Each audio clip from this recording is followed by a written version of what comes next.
In today's video, I'm going to teach you how to access game files on Steam. By the end, you'll know exactly how to open a game's installation folder so you can manage mods, access configuration files, or troubleshoot issues without digging through your drives. First, open the Steam application and log into your account as you normally would. Give Steam a moment to load your library and finish any quick updates. Once you're in, look toward the top of the window and click the Library tab. This is where all your games are listed.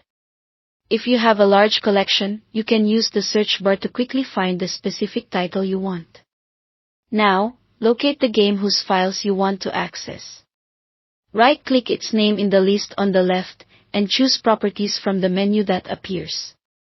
This opens a separate window with several sections for that game. You might land on a general page first, no problem. On the left side, select the Installed Files tab. In some older versions of Steam, this was labeled Local Files, so if you see that wording, it's the same place you need. Inside Installed Files, click the button that says Browse Local Files. As soon as you do, Steam will open the game's installation folder directly in your system's file manager. On Windows, that's File Explorer.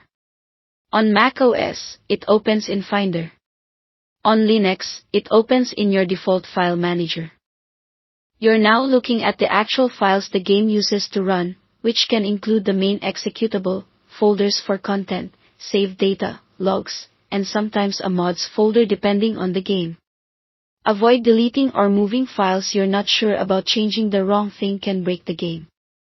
If you plan to edit a configuration file, make a backup copy first so you can revert if something goes wrong. Also, make sure the game is fully closed before you modify anything. Running games may overwrite changes or lock certain files. If you don't see what you expect, some titles store saves in a different location, especially if Cloud Sync is enabled, but their core installation will still be right here. That's all there is to it. Thanks for watching, and don't forget to subscribe to this channel for more videos like these.